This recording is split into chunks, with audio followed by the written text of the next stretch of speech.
c'est faites-vous accompagner en fait. Trouvez un mentor, trouvez un modèle, mais puisez cette énergie et cette expérience de quelqu'un, de quelque chose, mais vraiment essayez de vous faire accompagner parce que ça propulse tous vos résultats en fait. Oser rêver. Oser rêver, c'est prendre du temps pour soi. C'est du temps qui va aussi servir à ça, d'imaginer là où on a envie d'aller, de qui on a envie d'être et oser faire ce rêve. Souvent, on est pris par la journée, pris par des obligations et puis en fait, ça peut être des fois des choses qui nous mettent un brouillard devant nos yeux. Puis finalement, les rêves qu'on aura envie de développer, d'entreprendre, de créer une entreprise, de créer un concept ou je ne sais pas quoi, on va jamais avoir le temps de le faire. Osez rêver, n'ayez pas peur de passer à l'action parce que de toute façon, au bout d'un moment, on va être inconfortable, mais c'est pas grave, parce que ça fait partie du jeu et ça fait partie de l'apprentissage. Salut Cindy.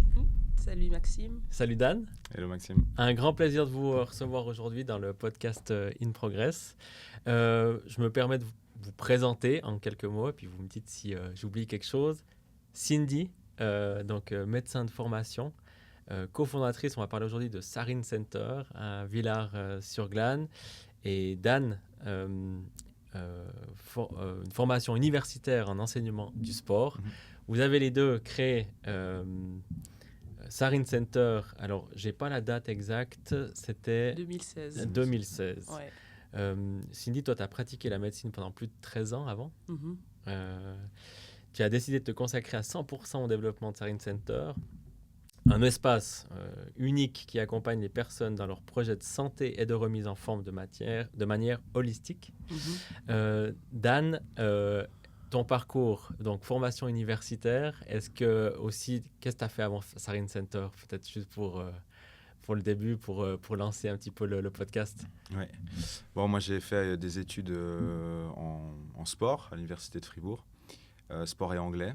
Et en fait, quand on te parle de tes études, on parle aussi du métier que tu peux exercer après. Et puis nous, on nous a quand même régulièrement dit, si vous voulez avoir un emploi à la clé, ce serait pas mal de faire de l'enseignement.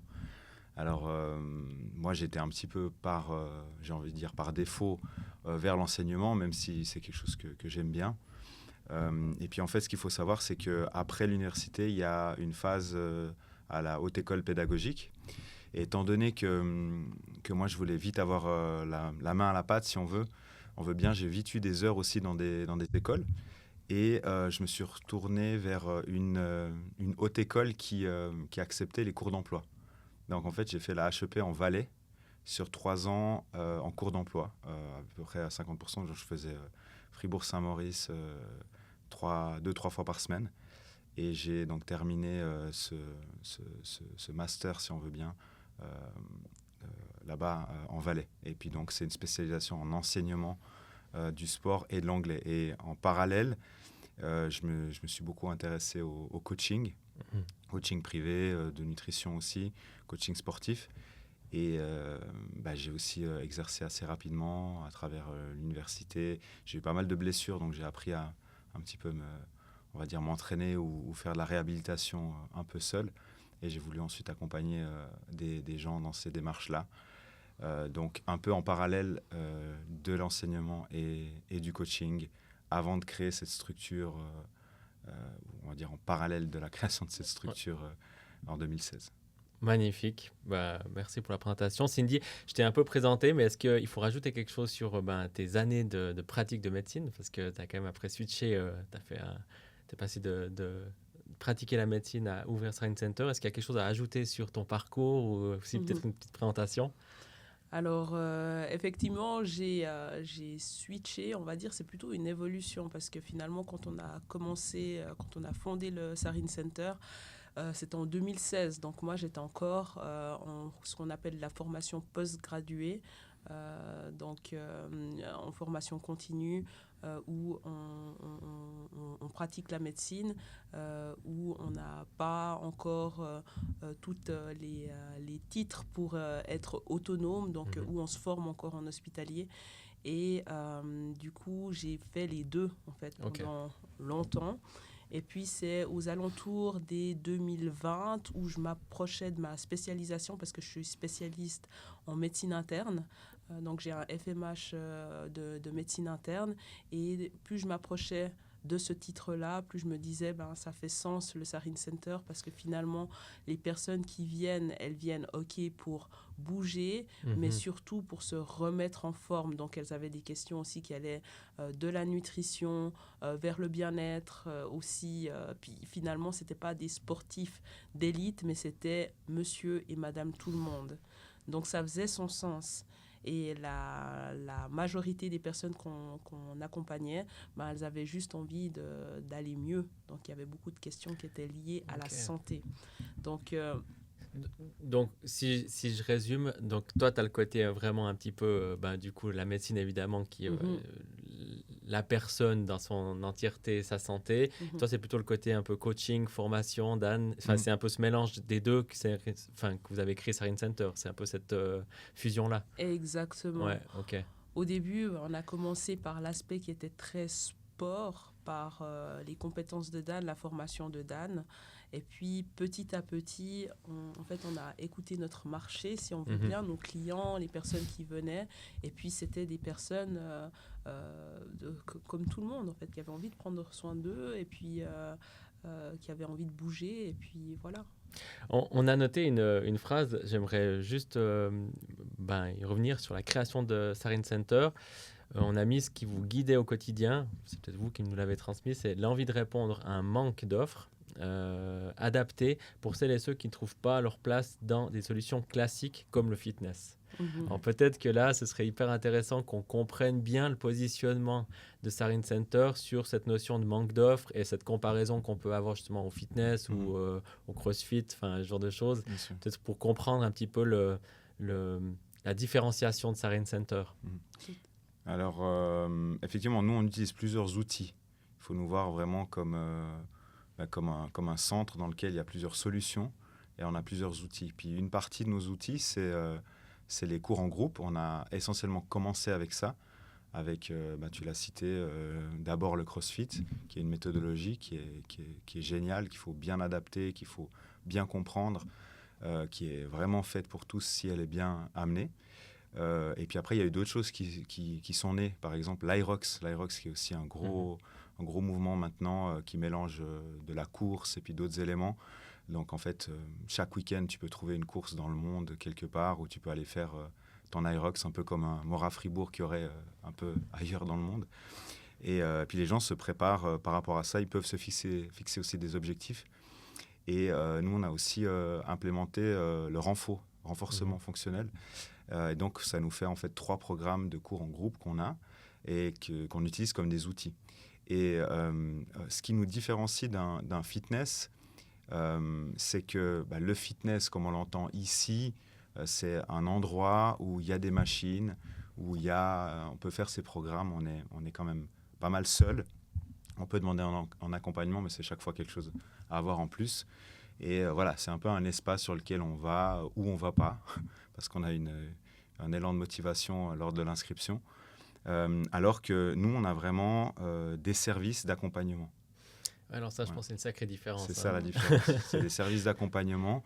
Et il y a toujours un accompagnement, en fait. Toujours quelqu'un qui est là, un coach, ou alors un programme dédié aux besoins de la personne. Donc, on n'est pas laissé pour compte. Et bien, cette semaine, si je suis motivé, je vais venir 1, 2, 3 fois. Et puis, pendant 3 semaines, je ne vais pas venir. Non, il y a quelque chose vraiment où on amène à de la régularité, où il y a un environnement qui est positif, où il y a une communauté qui est forte. Des gens qui viennent chez nous depuis le jour 1, depuis 2016, qui sont là, qui ont évolué avec nous, qui ont vu cette évolution, qui ont grandi aussi avec nous, des autres gens qui ont rejoint l'aventure récemment. Mais voilà, en tout cas, à mon sens, la grosse différence par rapport à, on va dire, un fitness classique. Ouais. Et puis ça, c'est vraiment la partie plus mouvement dans la globalité du Sarin Center, parce que finalement, c'est le centre de santé et de mouvement. C'est que ce qui nous différencie aussi avec les fitness, c'est que finalement, les personnes qui vont là-bas, de par des fois cette absence d'accompagnement, ou bien plutôt cette autonomie, c'est des personnes qui sont en relative bonne santé. Et puis finalement, toutes les personnes qui auraient besoin de bouger parce qu'elles ont déjà des maladies chroniques, parce qu'elles ont des problèmes de santé ou même elles reviennent de blessures ou quoi que ce soit, elles ne savent pas tellement où aller. Parce que finalement, soit le médecin va proposer de la physiothérapie, mais la physiothérapie, c'est quand même quelque chose d'assez médicalisé, où on fait une séance de 30 minutes où on va être accompagné. Il y a aussi ces programmes qu'on appelle la Medical Training Therapy, où on peut avoir un groupe d'autres, on va dire, d'autres malades ou bien d'autres personnes qui sont en train de se remettre en forme, qui pourront faire des exercices ensemble, mais il n'y a pas ce côté communauté ou ludique où on peut être accompagné par des experts et des professionnels de la santé. Donc ça nous différencie de manière assez marquée de fitness qu'on peut connaître, parce qu'il y a des experts de la santé, donc médecins, il y a des coachs qui sont expérimentés, où on met beaucoup d'énergie à la formation de nos coachs sur le mouvement, sur certaines pathologies aussi qu'on pourrait retrouver. Donc ils sont très sensibles aux blessures et l'accompagnement adapté. Ça veut dire qu'une personne qui a 70 ans, elle pourra suivre le même cours qu'une personne qui a 20 ans. Ok, d'accord. Dans le même cours, parce qu'on sait qu'on a les compétences et l'expertise d'accompagner ces personnes de manière adaptée. Et puis, le saut qu'on a fait aussi au niveau de la santé publique, ce qui m'a motivée aussi à m'investir à 100% pour développer ce centre-là, c'est que la partie de la santé, médecine, aura plus de place dans des endroits comme ça, pour les personnes qui cherchent à se remettre en forme, mais qui ne savent pas vraiment où aller, ou bien qui sont un petit peu fatiguées par les recommandations qu'elles ont, en disant oui, il faut bouger plus, oui, il faut faire plus d'exercices, bougez madame. Oui, mais comment ? Je ne sais pas comment faire.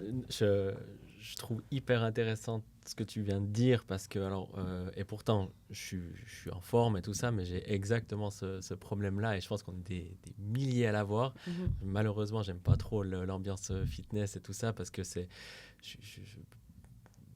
je préfère courir seul en forêt il y a tout un univers que j'arrive pas à intégrer, à comprendre, etc. Je sais que dans le CrossFit, ils ont ces communautés hyper fortes. Des fois, je vois sur les réseaux sociaux où ça se motive ensemble. Et puis, je pense que le mélange entre communauté, justement, programme structuré, accompagnement, je pense que ça, c'est effectivement hyper important de le dire. Parce que je trouve qu'il y a un frein à l'entrée. Mais comme en fait, on va aussi parler d'entrepreneuriat, c'est la même chose. Il y a une sorte de peur. De crainte de la découverte, de la première fois, de se faire aussi... Je me rends pas compte, les gens se dépassent aussi, je pense. Quand on fait du sport, des fois, il y a aussi un peu le côté dépassement de soi, ou un peu forcer un petit peu.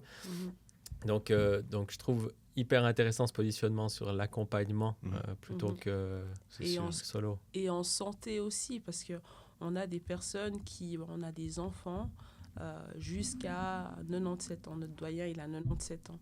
Et puis, pour toutes ces étapes de vie, c'est adapté. Donc, c'est vrai qu'il y a la connotation, peut-être dépassement de soi, intensité et tout ça. Donc, ça sera une population de nos clients qui seront là peut-être pour ça. Mais il y a toute une autre population qui sont là juste pour se remettre en forme et être accompagnés de manière efficace. Parce que maintenant, tu mets une personne, je ne sais pas, de 80 ans ou de 90 ans pour aller dans un fitness, elle sera peut-être un peu perdue. Et le dépassement de soi, c'est quand même très subjectif, parce que toi, tu as une conception de ce dépassement clairement de soi. Tu vas avoir une image, tu vas dire cette personne se dépasse, mais il y a des gens, simplement le fait de mettre les pieds dans une salle, ça va être un dépassement de soi. Clairement. Quelqu'un qui va faire ses premiers, tirer sur des anneaux debout, juste parce que c'est un nouveau mouvement, faire un squat tout simple, se relever et remonter assis depuis une chaise, ça fait peut-être très très longtemps que la personne ne s'est pas aidée de ses mains, ça, ce sera peut-être un dépassement de soi. Donc il n'y a pas besoin d'être décédé par terre, de lancer des pneus contre les murs pour y arriver. Ce que je disais, c'était justement le côté comparaison à l'autre, et le côté regard de l'autre peut être très compliqué. mon exemple simple, je me suis mis à la course à pied il y a un an. Au début, 2 km, 5 km, c'était déjà costaud. Là, j'ai fait 15 km la semaine passée. Pour moi, c'est un dépassement de soi. Mais le problème, c'est que je me compare toujours à ceux qui courent 10 fois mieux que moi maintenant. Donc, au final, par rapport au mois d'il y a un an, c'est un vrai résultat. Mais par rapport à ceux que je regarde, c'est rien du tout. Puis du coup, il y a un peu des fois, je pense, et c'est quelque chose qu'on ressent énormément, ce côté comparaison, regard que l'autre pourrait avoir sur nous, c'est pas toujours facile à porter, je pense. Je pense qu'il y a deux choses. La première des choses, c'est souvent l'ego qui fait que, même s'il n'est pas forcément fort, il est quand même là. C'est souvent l'ego qui va nous faire ne pas commencer, va nous faire arrêter, va nous faire prendre des mauvais choix. Donc nous, on dit l'ego, il faut qu'il reste à la porte, en fait. Et puis lorsqu'on vient, on vient avec humilité. Et voilà, on est là vraiment lisse de manière à ce que tout le monde ait les mêmes chances, tout le monde part avec le même niveau, si on veut bien. Puis je dirais la deuxième chose, c'est qu'on pense toujours qu'il faut être en forme pour pouvoir commencer. On a souvent cette croyance. Ah oui, je viendrai, mais je vais d'abord me remettre en forme. Donc là, il y a peut-être... Il y a une étape avant la remise. Peut-être c'est notre message qui n'est pas assez clair, mais si vous nous écoutez maintenant et que vous entendez, vous n'avez pas besoin d'être en forme. C'est comme si je veux prendre des cours de guitare. Je ne vais pas d'abord faire 10 heures sur YouTube pour ne pas avoir l'air ridicule devant mon prof. Il va m'apprendre les bases. Et c'est la même chose dans ce type d'exercice ou d'accompagnement. C'est qu'on va apprendre presque à marcher, si on veut bien. On va apprendre à bouger ensemble. On a des phases où on va accompagner de manière individuelle, en parallèle des groupes. Ça fonctionne très, très bien aussi, parce qu'on a cette approche qui est privilégiée, si on veut bien, et puis parfois ce cocon qui se crée. Mais il n'y a absolument pas besoin d'être prêt pour commencer. Et peut-être la troisième chose, c'est que lorsqu'on fait des fois des événements où les membres peuvent amener des amis, puis on leur demande, parce que bien sûr, nous, on va vous dire c'est génial et tout, on leur demande sur le tas comme ça, qu'est-ce que ça représente pour vous, cette pratique, comment vous pourriez témoigner de ce que vous faites maintenant. Et la plupart du temps, sans que les gens se concertent, ça va être, il n'y a pas de jugement. En fait, on a ressenti qu'il n'y a pas de jugement. C'est primordial. Et ça, dans le sens que c'est, je pense, une des phases les plus dures pour énormément de personnes, c'est ça, le regard des autres, ou les qu'en dira-t-on, ou ce genre de choses. Et tu veux rajouter quelque chose sur cette partie-là, Cindy? Peut-être c'est de célébrer aussi les victoires, mais les victoires individuelles. Ça, c'est vraiment la communauté célèbre ta victoire. Avant, tu nous as parlé de course, mais des fois, il y a des personnes qui arrivent et puis leur objectif, c'est juste de sauter à la corde. Voilà, et quand c'est fait, tout le monde célèbre cette victoire-là, et sans jugement. Et ça, je pense que c'est important parce que ça encourage. Parce que quand tu es seul chez toi, tu vas te juger en disant j'arrive pas à faire ça, pourquoi je peux pas courir plus, courir mieux ou quoi que ce soit. Mais quand il y a tout le groupe aussi qui peut te dire super, tu as réussi à atteindre ton objectif, c'est génial en fait. C'est parfait pour rebondir sur la prochaine thématique, parce que ce que tu viens de décrire là, au final, c'est valoriser le chemin et du coup valoriser les étapes d'évolution, et pas vouloir que l'objectif final, sans accepter que ma foi on va devoir passer par des tranches des obstacles et puis aussi des choses comme ça.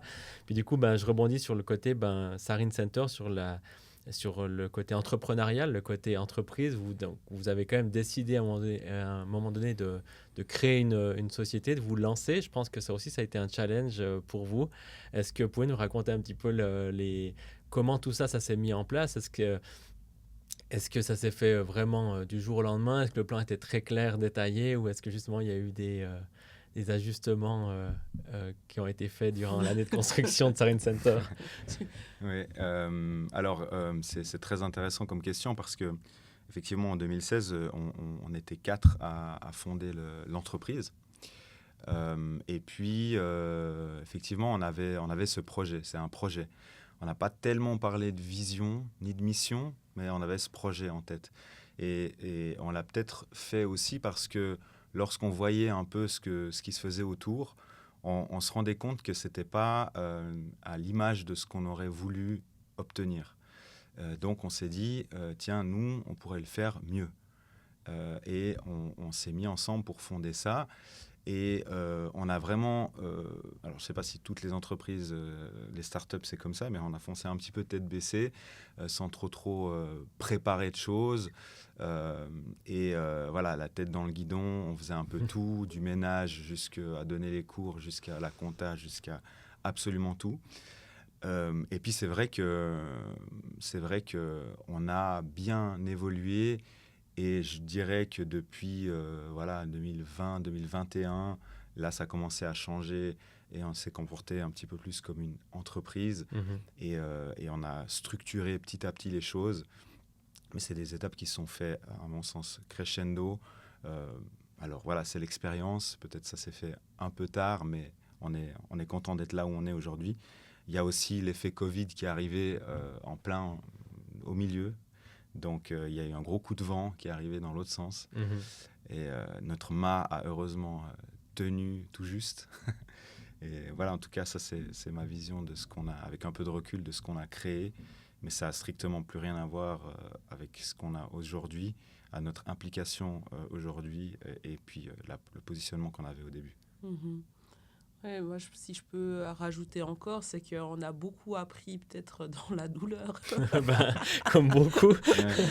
Parce que c'est vrai que quand tout va bien, en fait, on est dans un flow et puis on prévoit gentiment avec une progression qui est linéaire. Mais quand il y a des grosses brisures ou bien des grosses pandémies, là, on est dos au mur et puis il faut se réinventer très vite. Et c'est pas confortable, mais je pense que, enfin, c'est même pas que je pense, c'est que je suis sûre que nos zones d'apprentissage, elles ont été salvatrices à ce moment-là. Ça veut dire que si on n'avait pas eu cette capacité de réagir, parce que là, finalement, quand tu es dos au mur, c'est plutôt de la réaction, on n'aurait pas pu, en fait, évoluer. Et puis maintenant, on va dire, avec cette structuration, on n'a plus forcément envie d'être chaque fois dos au mur. Ça veut dire qu'on a réussi à structurer l'entreprise, on se comporte en tant que tel, et puis on anticipe aussi plus les choses, les cas où ça va bien, mais aussi les cas où ça n'irait pas, que faire? Et puis voilà, je pense que ça a été le gros changement depuis la création de l'entreprise. Oui, hyper intéressant. Je pense que tu résumes un principe qui est hyper fort, c'est tenir en l'image du vent ou l'image du bateau qui se fait, presque chavirer, on va dire, parce que effectivement, ce genre de période, ça a mis à mal beaucoup d'entreprises. Mais effectivement, j'aime bien aussi le message de dire nos plus grosses baffes sont à terme nos meilleurs apprentissages et ce qui nous permet aussi de structurer et justement d'être plus dans la réaction, mais dans l'action et dans la planification. Et donc, hyper intéressant. Une thématique quand même sur la même chose. Vous êtes en couple, vous avez donc créé ça ensemble. Entreprendre en couple, c'est quelque chose que vous conseillez, qui est simple, qui est ça mélanger travail et vie perso. Comment ça se passe au quotidien? Oui, alors maintenant qu'on le recommande, ça dépend. Parce que voilà, après, c'est comme avoir des enfants. Il ne faut pas penser que d'avoir des enfants, ça va solidifier la relation, ça va faire que les choses vont mieux aller. Non. Non, c'est vraiment, c'est un test aussi pour le couple. Parce qu'on est en couple, mais on est mariés et on a 2 enfants. Et quand on a commencé, on était mariés, on avait une petite fille à l'époque. Donc, il y avait déjà ces casquettes à gérer à côté, de se considérer déjà en tant que couple. Donc, la confiance, tout ce qui fait qu'on peut avoir envie d'entreprendre avec la personne, ça part de là. C'est de savoir si on peut compter l'un sur l'autre, de savoir aussi qu'il y aura des moments qui vont être difficiles, mais qu'il faudra justement avoir toute cette intelligence émotionnelle pour pouvoir soutenir l'autre et de dire que finalement, c'est du business. Ah, hyper intéressant. Ça, c'est hyper intéressant. C'est un véhicule d'investissement. Enfin, c'est ce qui nous permet d'avancer. Et puis que ça remplace pas, ça ne substitue pas le couple. Ça, c'est hyper intéressant. C'est que nous, on s'est toujours dit family first. C'est vraiment, c'est la famille qui compte en premier. Et c'est très clair pour nous. Et je pense que c'est ce qui a fait qu'on a pu traverser aussi ces épreuves. C'est qu'on se dit, dans on va dire le plan catastrophe, si on perd la société, voilà, mais c'est une société. Ouais. Donc c'est du business, c'est pas notre vie, c'est pas nos enfants, c'est pas notre couple. Pas toujours évident à voir dans certaines situations quand on est dans le dur, on va dire, Ouais. mais très juste dans la vision de dire c'est du travail au final, quoi. Et pour compléter, alors ce qui est peut-être caractéristique chez nous, dans notre domaine, c'est qu'on a une entreprise sociale, donc il y a beaucoup d'humains, il y a une communauté, il y a des membres, il y a des employés. Donc, on n'a pas la même attache que, je ne sais pas, lorsqu'on a un business en ligne et puis que c'est un clic. Ça n'a rien à voir. Il y a vraiment des liens qui sont différents. Et puis, c'est vrai que d'un côté, ça nous fait tenir aussi lorsque c'est compliqué. On va plus prendre sur soi et peut-être... les premiers sacrifices qu'on a faits, on en a fait quelques-uns, c'était nous. C'est nous qui passions en premier. Puis, on avait quand même beaucoup moins le réflexe de dire « Ah ben... ça ne fonctionne pas, on ferme, comme on pourrait fermer une boutique. C'est peut-être pas forcément facile non plus, une boutique en ligne, mais ça implique moins d'humains. Et là, c'est clair qu'il y a d'autres liens qui se créent et on se sent aussi redevable de la santé physique et mentale de notre communauté et puis de notre staff. Et c'est vrai que ça joue un rôle. Pour ce qui est de la question du couple, comme l'a dit Cindy, nous, on a eu d'autres étapes avant. Donc, le conseil, c'est peut-être de tester avec autre chose que tout de suite une entreprise. Souvent, c'est habiter ensemble. Ouais. Après, c'est peut-être soit les enfants, soit le mariage. Peut-être d'abord le mariage, parce que les enfants, si on se sépare, ils sont toujours là. Alors que le mariage, finalement, ça peut se refaire si nécessaire. Et puis après, finalement, l'entreprise. Et l'entreprise, l'avantage, c'est qu'on travaille ensemble aussi. Et puis, je pense que si on n'était pas dans la même entreprise, on ne se verrait vraiment pas beaucoup. Et puis, ce serait vraiment différent. Et le fait d'être ensemble, en tout cas, je parle pour moi, ces étapes qu'on a pu traverser, si Cindy n'avait pas été là, on ne serait pas là aujourd'hui. Parce que elle est peut-être discrète des fois, mais c'est elle qui a les épaules, finalement. Ouais. Voilà. Magnifique. Belle déclaration. Tu veux m'ajouter quelque chose? Oui, en tout cas, merci aussi pour ces mots, parce que c'est des mots comme ça, puis c'est des situation, cette force-là qu'on a en couple qui fait qu'on arrive à avancer. Et c'est vrai que quand Dan parlait, je me suis replongée dans toutes ces belles situations. On a eu de très, très, très belles situations. Puis heureusement, parce que c'est ce qui nous drive aussi.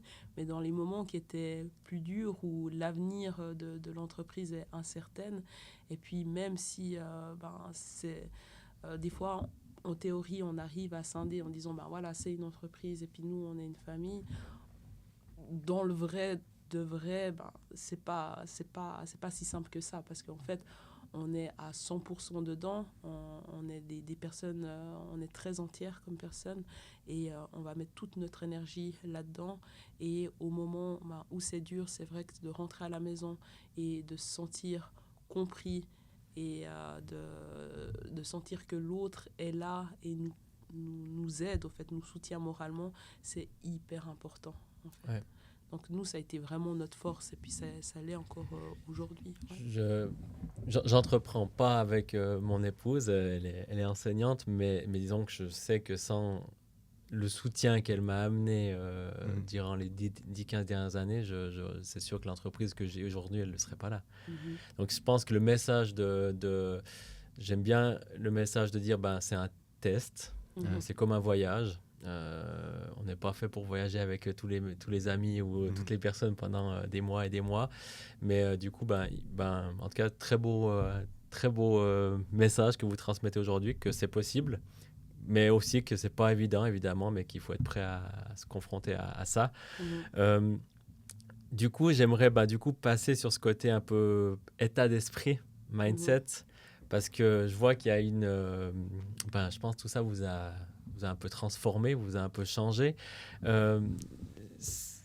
C'est quoi que vous essayez de cultiver au quotidien comme état d'esprit par rapport justement à votre entreprise, que vous essayez de transmettre autant à vos clients que justement peut-être avec ceux qui travaillent avec vous?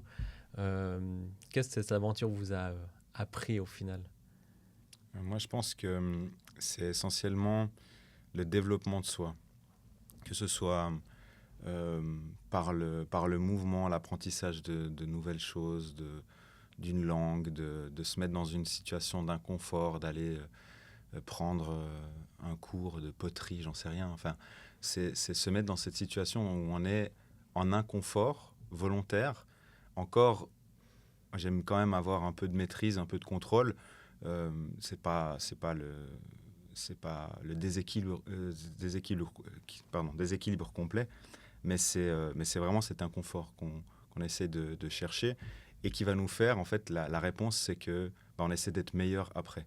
Et on voit cette conséquence, on se développe et on essaye de ne pas stagner ou de régresser. Voilà, c'est un peu ça. Nous, c'est vraiment l'incarnation aussi de nos valeurs. Ça veut dire qu'on essaye de mener par l'exemple. On travaille avec notre équipe pour se dépasser, pour aller vers cet esprit d'équipe, cette bienveillance et tout ça, mais c'est de l'incarner. Et je dis, la différence entre les clients et le staff, il n'y en a pas. Il n'y en a pas. Okay. Vraiment, on traite notre staff, notre équipe autant bien qu'on va traiter nos clients. Et puis je pense qu'on essaye aussi de le transmettre à toute notre équipe, c'est que ton collègue, tu essayes de le porter comme si tu portais aussi la cliente ou le client que tu as en face de toi. Et puis on a envie vraiment que les personnes qui viennent chez nous passent la meilleure heure de leur journée. On le dit souvent dans nos colloques de staff, ça, c'est la même chose pour nous. Tu ne peux pas venir la boule au ventre ou bien démotiver. Ça se transmet aussi, ça se transmet, de toute façon. Si tu n'y crois pas, en fait. À fond. Ça paraît tellement simple dit comme ça et c'est tellement compliqué à réellement le mettre en place, dans le sens que dès le moment où on a affaire à de l'humain, c'est pas mathématique, chacun a sa personnalité, chacun est différent, chacun a ses bons, ses mauvais jours. Les clients, la même chose. Donc je trouve... Vous arrivez à atteindre cet objectif aujourd'hui, vous sentez justement cette homogénéité entre clients et votre staff, ou justement cette énergie en fait positive, ça, c'est quelque chose que vous arrivez vraiment à mettre en place au quotidien? On est en chemin, j'ai envie de dire, on est en chemin. C'est pas quelque chose de statique. Et puis nous, on évolue aussi en tant que personne. Et puis l'important, en fait, le plus gros challenge, c'est vraiment de rester chaque fois aligné à nos valeurs personnelles. Et être avant de faire et avant d'avoir. C'est vraiment ça. Et on essaye aussi de construire et puis de driver notre équipe comme ça. Mais qui es-tu? Quelles sont tes valeurs? Qu'est-ce qui te définit? Qu'est-ce que tu aimes? Qu'est-ce qui fait que dans la vie, tu arrives à t'épanouir? Prends ces forces-là et ramène-les aussi dans ton travail. Et puis si tu vois que ces forces personnelles ou bien cet alignement personnel sont à des kilomètres de ce que tu fais comme profession, ou bien voilà, de ce que tu as envie d'avoir, c'est hyper intéressant. Et je rebondis parce que je pense que beaucoup de personnes ne font jamais ça paraît simple ce que tu viens de dire, et pourtant c'est tellement important de se faire un auto-bilan de mais qui je suis, où je vais, qu'est-ce que je veux, quelles sont mes valeurs, et de voir si tu es aligné ou pas, et surtout aussi que les gens peuvent évoluer. Les gens, c'est pas parce que tu es aligné aujourd'hui que demain tu auras le même alignement. Peut-être qu'il y a des valeurs qui vont changer, peut-être que et c'est vrai que si vous le faites, c'est déjà formidable, parce que c'est-à-dire que déjà il y a une sorte de coaching, d'aide à prendre à conscientiser ça. Mais c'est vrai que c'est jamais évident, je trouve, à transmettre ce genre de choses. Et Dan, tu as dit quelque chose sur lequel j'aimerais bien revenir, que j'entends pas souvent, mais qui est pour moi une phrase un peu de mindset puissant et un peu d'entrepreneur. Tu as dit, on recherche les zones d'inconfort. Et ça, c'est tellement pas normal, on va dire, on va dire, normalement, on recherche le confort et on recherche la sécurité. Et donc, mais j'aime bien cette notion de dire, on recherche l'inconfort. Tu pourrais un peu détailler justement pourquoi l'inconfort et pourquoi ces zones un peu de chaos. Moi, j'appelle ça plutôt chaos, mais voilà, elles sont importantes. Moi, je regarde pas mal en tant qu'humain, on a eu des dizaines de milliers d'années derrière nous. On n'avait pas ce mode de vie. On avait un autre mode de vie. On avait un mode de vie, alors on va prendre un raccourci et faire assez clair. C'était les cavernes, c'était chasser, cueillir, voilà. Et puis en fait, il y avait une fluctuation de ces états. Donc oui, il y a la recherche de confort lorsqu'on veut être chez soi, à l'abri de la pluie, à l'abri du froid, en famille ou peu importe seul. Il y a ce besoin d'être dans un endroit qui est sécurisé. Mais il y a aussi en fait cet ADN qui nous a marqué depuis toujours, si on veut bien, où on a dû chasser, où on a dû être face à des dangers très régulièrement, ce qui n'est plus le cas maintenant. La plupart du temps, c'est un stress complètement différent. Et peut-être, s'il y a autant de maladies mentales ou de maladies de société, c'est peut-être dû aussi à ça. C'est qu'on est la plupart du temps devant un écran, assis, on a de moins en moins de contacts humains aussi. Et voilà, on est dans une espèce de confort, mais finalement, est-ce que c'est un vrai confort? Donc, de revenir aussi un peu à cette base et alors, pour moi, c'est aussi pas mal par le mouvement, d'essayer de chercher un challenge, mais aussi par des situations, par un environnement, de se mettre dans cet inconfort et d'essayer de se remettre en question, en tout cas. Je ne sais pas si ça répond à ta question. Moi, je l'interprète aussi, chercher cette zone d'inconfort. C'est un peu ce que j'ai dit avant. On a beaucoup appris et grandi dans ces zones d'inconfort. Donc, c'est pour ça qu'on les recherche aussi. C'est qu'on sait qu'à la clé, il y aura un apprentissage et une possibilité de croître. Donc, quand tu n'as pas le choix, tu n'as pas le choix. Mais aujourd'hui, on l'a identifié et on sait que finalement, si on a envie de développer notre entreprise, il faut aller chercher cette zone d'inconfort. Il y aura chaque fois des choses qu'on n'aura jamais testées, qu'on n'aura jamais réalisées. Et puis, si on veut dire, on reste, on a nos acquis, on a notre clientèle, on a une super équipe, tout va bien, finalement, oui, on sera confortable. Mais pour moi, c'est aussi le début de la stagnation et finalement de la mort de l'entreprise. Encore un principe hyper fort à comprendre. Il m'a fallu, moi, des années pour le comprendre, ce principe-là. C'est que longtemps, je pensais qu'on allait atteindre un stade et puis qu'effectivement, ça allait rester comme ça. Mais en fait, je trouve hyper intéressant ce que tu viens de dire si tu n'es plus en vision d'évolution ou en vision de projet, de challenge, au final, la stagnation va amener effectivement à la mort, l'arrêt, tout ça. Parce que tout ça repose sur un système, repose sur des gens, repose sur un lieu, sur une ville, sur tout un écosystème qui gravite autour. Puis si toi, au final, tu ne bouges plus, rien, tout va juste s'enraciner au final. C'est ça. Et c'est une vraie mentalité, je trouve, qui est pas toujours simple parce qu'elle, en tout cas pour moi, je sais pas pour vous, ça m'intéresse à voir, moi elle me fatiguait un peu des fois. De constamment me dire que je suis constamment en mouvement. Alors c'est marrant parce que du coup ça fait un lien clair avec le sport, mais mentalement aussi, d'être tout le temps en recherche de nouveaux projets, nouveaux développements. Et donc ça c'est quelque chose que vous essayez d'intégrer vraiment dans votre projet entrepreneurial. C'est sûr. Et je pense que là tu touches un point essentiel aussi de notre évolution, c'est ce côté bien-être et mindset, c'est ce côté travail de l'esprit, parce qu'on s'est longtemps concentré sur le travail du corps, mais il y a un gros travail de l'esprit à faire. Alors, le travail de ce qu'on mange aussi, ça c'est sûr, mais c'est un travail de comment est-ce que je peux récupérer, parce que oui, je dois pouvoir quelque part sprinter avec mon esprit, mais à un moment donné, je dois pouvoir l'oxygéner, je dois pouvoir me reposer réellement. Et c'est pas... parfois, on cherche des solutions qui sont parfois plutôt des fuites. On joue à Candy Crush ou je sais pas quel jeu sur le téléphone et on pense se relaxer ou se reposer, mais c'est le contraire. Donc tout ça, on a aussi des partenaires, des spécialistes qui bossent là-dessus, qui disent mais en fait, dans mon analyse, vous n'êtes pas en train de vous reposer, hein, vous ne vous reposez pas assez. Donc pour pouvoir performer mentalement, il faut aussi pouvoir s'évader et se reposer mentalement.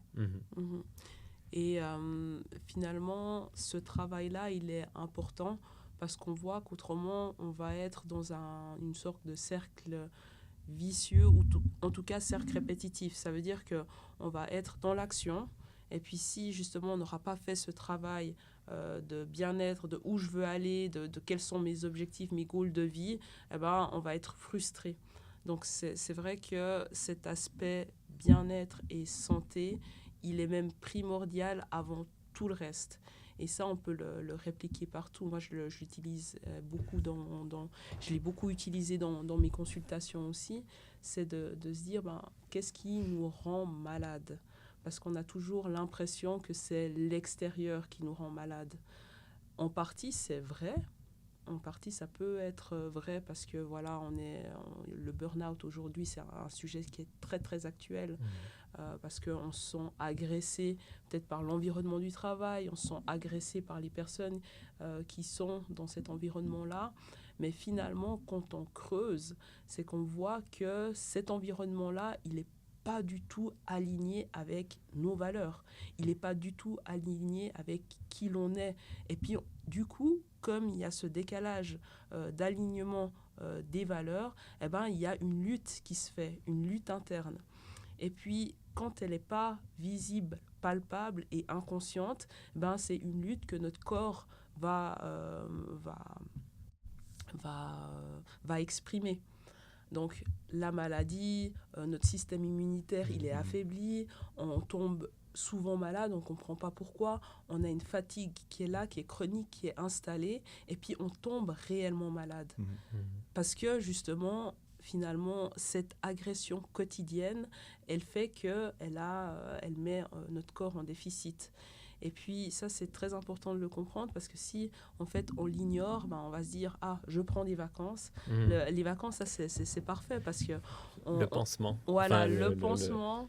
Je prends des vacances, je suis bien et puis je remplis, je recharge mes batteries et je me remets dans cet environnement-là. Et puis, pour faire le parallèle avec soit l'entreprise ou notre clientèle, c'est la même chose. Ouais. C'est exactement la même chose.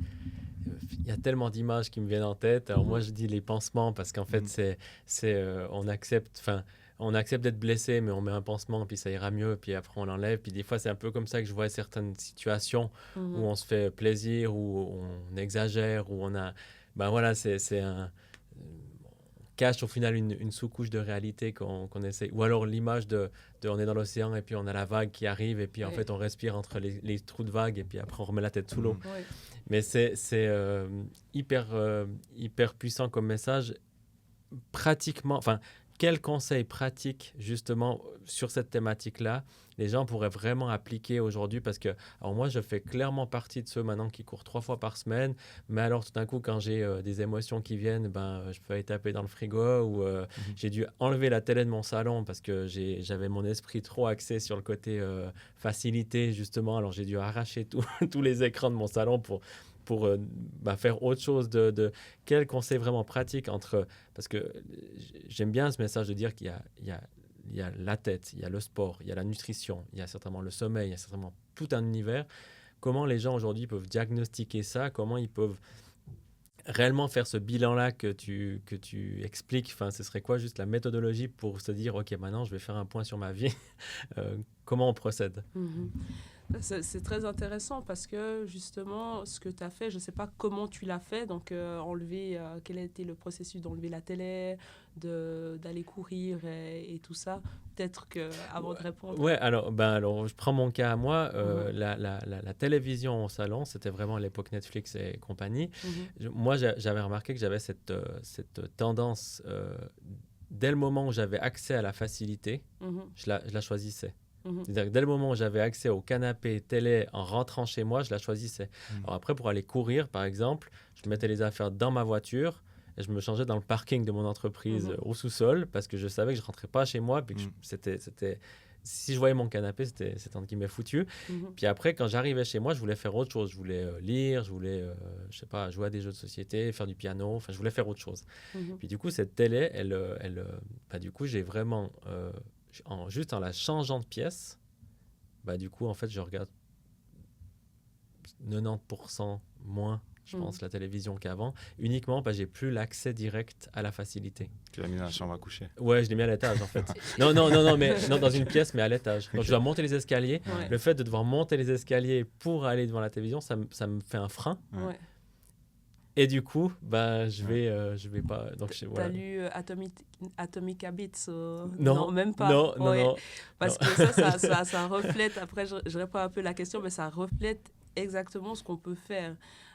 Donc c'est un concept où l'habitude qu'on a envie d'effacer ou de diminuer, on la rend mais extrêmement difficile d'accès. Extrêmement difficile, donc changer, mettre la télé au Galta ou vraiment très loin, ou bien même la mettre à la cave, et puis à chaque fois qu'on veut regarder la télé, il faut la brancher, ramener de la cave, et puis finalement l'humain va chercher la facilité.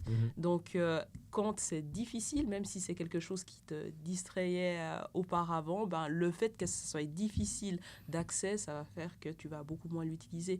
Et les choses qui sont faciles d'accès, par exemple, là tu as parlé du sport, donc le fait de quand tu arrives, tu mets déjà tes affaires dans ta voiture, ça facilite, parce que quand tu vas arriver... Mais ça change tout. Ça change tout. Ah non, mais c'est sûr. Le simple passage de se dire...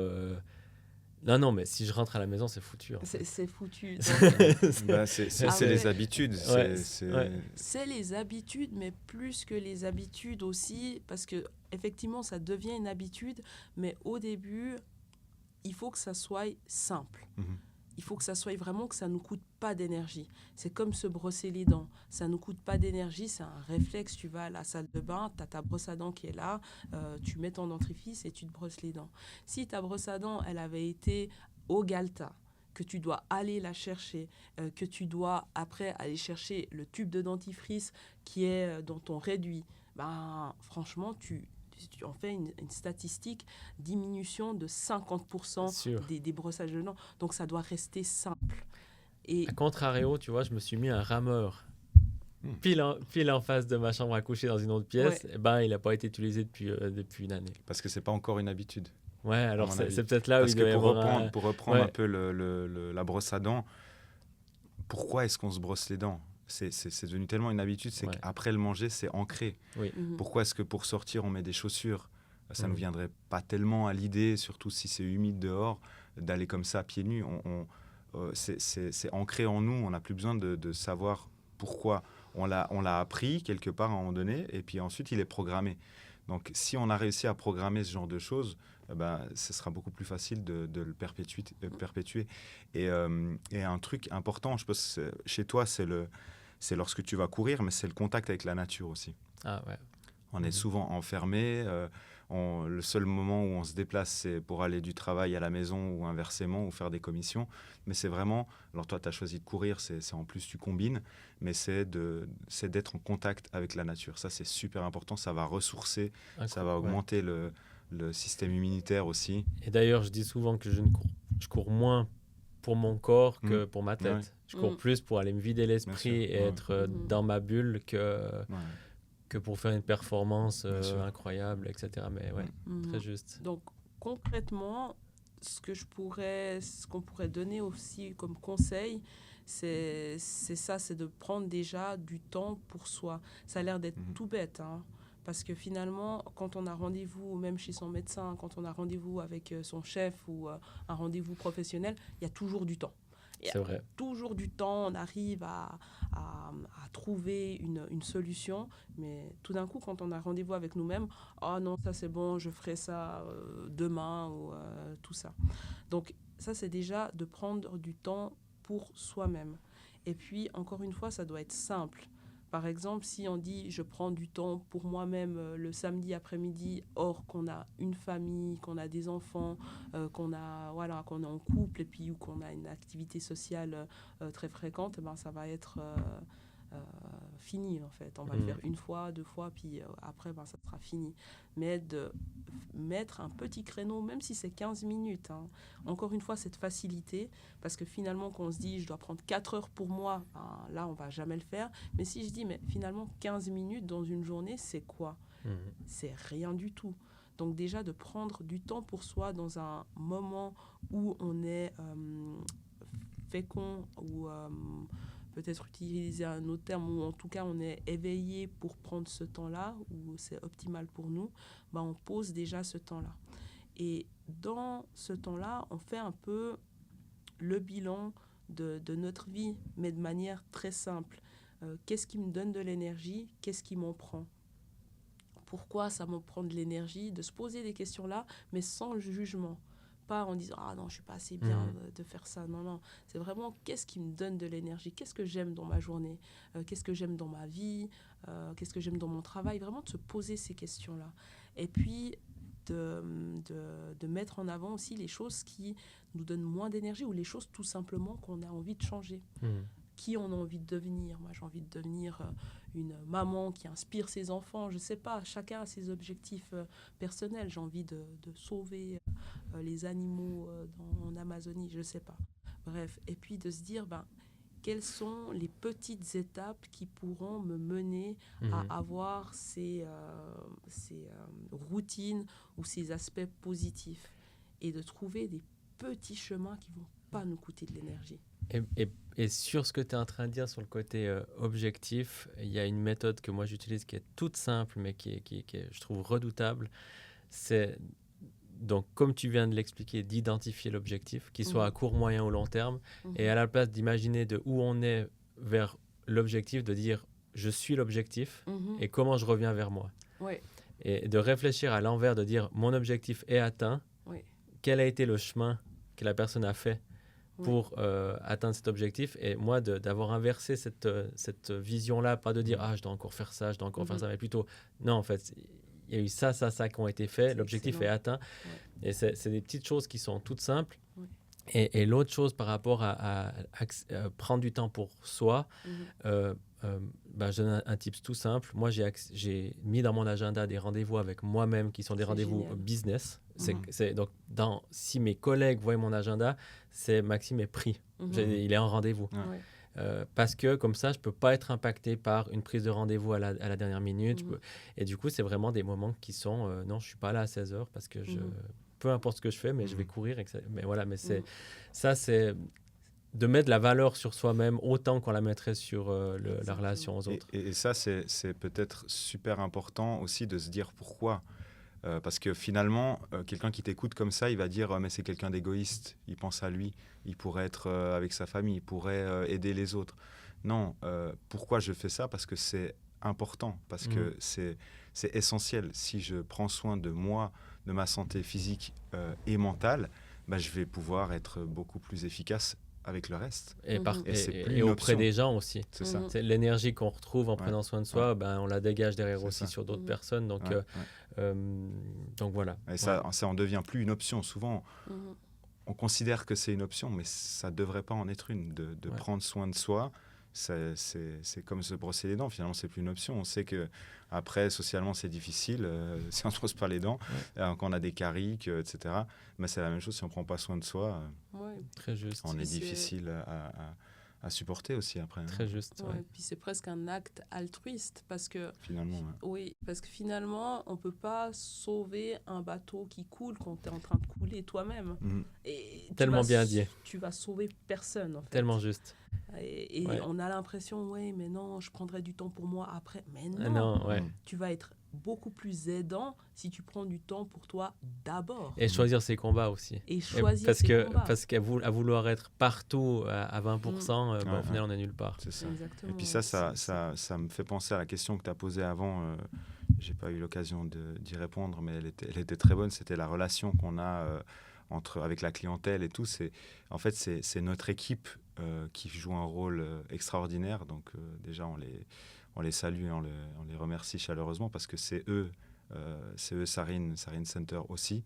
Alors c'est nous qui les choisissons, on va dire, c'est sûr, mais c'est eux qui font une grosse partie du travail. Et en fait, on a appris aussi à déléguer. Et il y a des gens qui sont bien meilleurs que nous à certains endroits, bien meilleurs que nous. Et c'est pas seulement pour, entre guillemets, abandonner la tâche ou la déléguer, c'est d'identifier qu'il y a quelqu'un de mieux, de meilleur pour faire ça et qui va mieux servir cette vision-là que nous-mêmes, quoi. Magnifique. On est déjà à la fin de l'épisode, ça passe extrêmement vite. J'aime bien finir l'épisode avec toujours un peu la même question. On a des entrepreneurs, on a des indépendants, on a plein de personnes qui nous écoutent. Si vous aviez un conseil, quelque chose vraiment qui vous tient à cœur, alors que ça peut être vraiment de l'ordre du mindset, de l'entrepreneuriat, chacun un conseil ou quelque chose qui vous tient à cœur, vous aimeriez partager pour terminer ce podcast. Et puis après... Alors, pour ma part, c'est clair. En fait, ça s'adresse aux entrepreneurs, mais ça s'adresse à tout le monde. C'est faites-vous accompagner, en fait. Trouvez un mentor ou faites-vous trouver un modèle, mais puisez cette énergie et cette expérience de quelqu'un ou de quelque chose. Mais vraiment, essayez de vous faire accompagner parce que ça propulse tous vos résultats, en fait. Magnifique. Moi, ce serait plutôt général, c'est oser rêver. Oser rêver, c'est hyper important. Et ça commence justement dans le conseil que j'ai donné avant, c'est de prendre du temps pour soi. C'est du temps qui va aussi servir à ça, d'imaginer là où on a envie d'aller, de qui on a envie d'être et oser faire ce rêve. Parce que souvent, on est pris par la journée, pris par des obligations. Et puis en fait, ça peut être des fois des choses qui nous mettent un brouillard devant nos yeux. Et puis finalement, les rêves qu'on aura envie de développer, d'entreprendre, de créer une entreprise, de créer un concept ou je ne sais pas quoi, on ne va jamais avoir le temps de le faire. Donc, osez rêver. N'ayez pas peur de passer à l'action parce que de toute façon, au bout d'un moment, on va être inconfortable, mais ce n'est pas grave parce que ça fait partie du jeu et ça fait partie de l'apprentissage. Magnifique. Cindy, Dan, merci beaucoup. Merci à toi pour l'invitation. On est à la fin de ce podcast. On espère qu'il vous aura plu. Et puis, du coup, à bientôt. À bientôt, merci. Merci d'avoir écouté cet épisode d'In Progress. Si tu as apprécié cet échange, n'hésite pas à nous laisser une note ou un commentaire. Cela aide énormément à faire découvrir le podcast à d'autres auditeurs et auditrices. Tu peux également suivre In Progress sur mes réseaux sociaux @MaximeGremaud où je partage encore plus de contenu pour t'inspirer et t'aider dans ton parcours entrepreneurial. Reste motivé, continue de progresser et on se retrouve très bientôt pour un nouvel épisode d'In Progress. À la prochaine, ciao.